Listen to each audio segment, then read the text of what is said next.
In this edition of M squared M cubed or 2, Mrs. M's Math to the Masses in a minute or two, we're going to use a colored key I have on file that's neater and easier. A teammate put it in our drive, and it's just a great representation of very good examples. But I'll talk you through it. Push pause when you need to. Fundamental counting is a quick way to find out how many choices there are. So let's think about this. It says if decision M can be made M ways and decision N can be made N ways, then the two decisions can be made the total number of ways is by multiplying that together. This gets super simple when we do examples like how many different outfits can I put together if I have this many shirts, this many slacks, and this many shoes, or how many different cars could I order given I have this many different bumpers, steering wheels, light packages. And you just multiply the number of choices together. That's fundamental counting. Some examples. The ice cream shop offers a choice of 3 cone sizes, 15 flavors, and 8 toppings. How many cones are possible if you can only choose 1 flavor and 1 topping? So you go 3 times 15 times 8. There's 360 different ways to combine and make very specifically different ice cream cones. In the next example, it says Virginia license plates consist of 3 letters followed by 4 digits. How many different license plates are possible?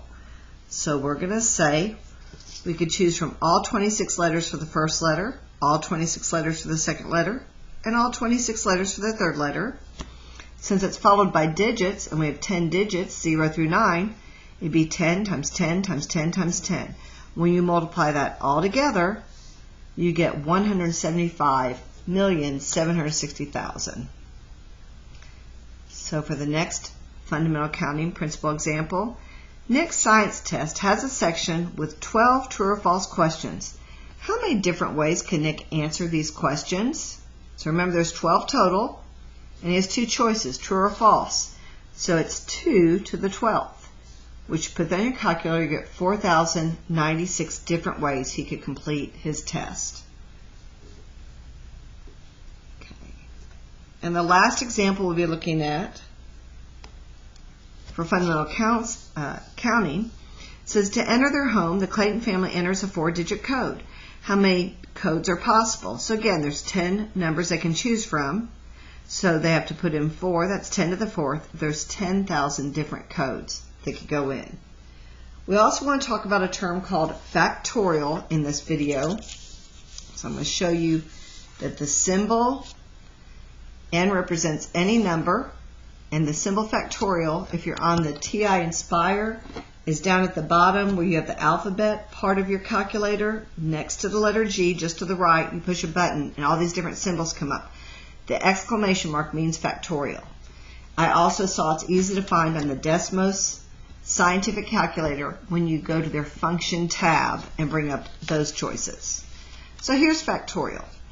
Factorial says the product of all natural numbers from n to 1. So whatever number you start with, then you put every decreasing number next to it until you get to 1, and you're multiplying every step of the way. So 9 factorial means 9 times 8 times 7 times 6 times 5 times 4 times 3 times 2 times 1, which is great, but it takes a long time to put in the calculator, and you can make a mistake. So you just touch 9 and you go find the factorial function button, and your answer will be 362,800. 12 factorial in reality would be 12 times 11 times 10, all the way down to times 1, but just put 12, use your factorial function button, and you get 479,001,600. 8 factorial would be 40,320. 17 factorial divided by 11 factorial, if you write it out, you can write in the numerator 17 times 16 times 15 times 14 all the way down to 1. And the numerator, you'll write 11 times 10 times 9 all the way down to 1.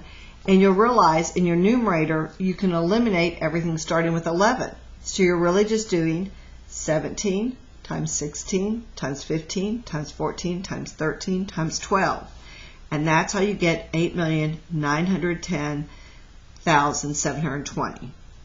And the last example, you must know it's got a star by it. This is always true. 0 factorial equals 1. And there's many conventions in math where we say this equals 1 because if it were in the denominator of a problem, it would blow up the process. You'd have an undefined solution. So 0 factorial is always equal to 1, and that's very important to remember. The next video we'll come to will be on permutations.